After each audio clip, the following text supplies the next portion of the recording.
So we're going to start with the robot game rules by talking about, this is actually on page 6 in the document. So we're going to start on page 6. We're going to skip around a little bit, but we're going to start with the guiding principles. And so no matter what you read through, these are probably the things to keep in mind as you're going through, because they will inform why things are the way that they are. The first thing is talking about the team working together to design and build a Lego robot. So in terms of that, that means when we say together, we mean together. So every member of the team should be contributing to the robot. You shouldn't have just, a handful of the team working on the robot and a handful working on an innovation project. Everybody should work on everything. Everyone should get a chance to learn the skills.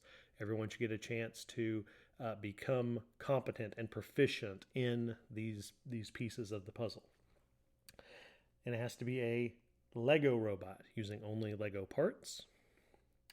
And you're going to complete missions autonomously. So that means the robot has to do it on its own. You can't control it. There are some things to be aware of there, but by and large, the robot has to do it on its own. You're going to launch the robot from the launch areas, and it's going to move around competing and attempting to do the missions in the order chosen by the team.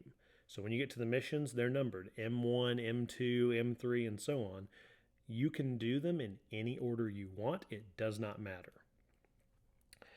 All right, the robot is programmed to return home. And that's in there because the robot is autonomous. We don't want you grabbing the robot when it's in the middle of the field. So there are going to be rules about that. You're going to start with precision tokens. Right? If you touch the robot when you're not allowed to, you'll lose precision tokens. And if you lose precision tokens, that's going to bring your score down. So you can bring it home by hand. You're allowed to touch it and bring it home, but you will lose those precision tokens. And so all these things we're talking about so far, we are going to talk about more in depth. These are just kind of a, very high level view, things to keep in mind as you're going through the rules. All right, so during a match, only the robot can move things. That means team members in different parts of the field can't give them to each other. In a minute, in a future video, you'll see how team members are at different ends of the field. And if you are at one end, you stay there and you can't interact with the members on the other end of the field.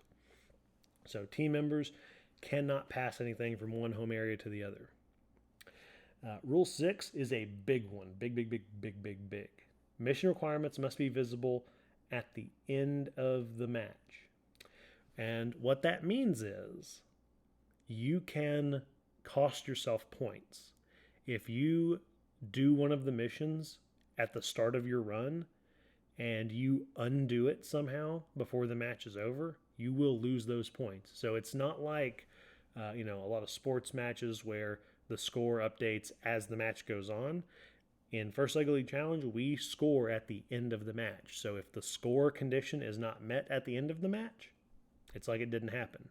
So be very careful when you're planning your missions that your robot doesn't undo something as you go through.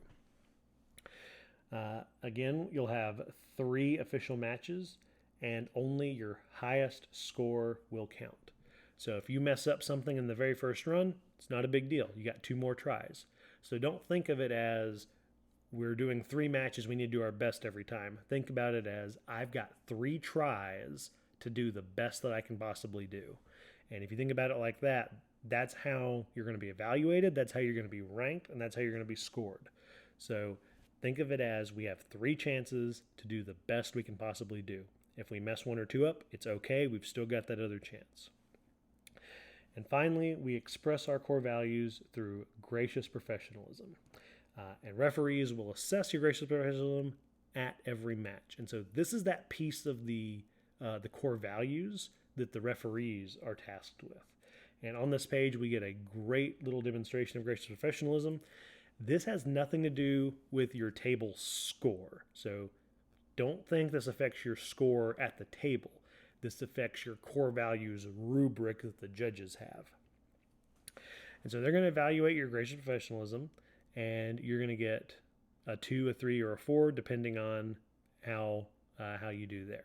So this section talks about how that gets factored in and how the referees will award those points. But again, they do not affect your robot game score. They affect your core values, rubric, and judging score.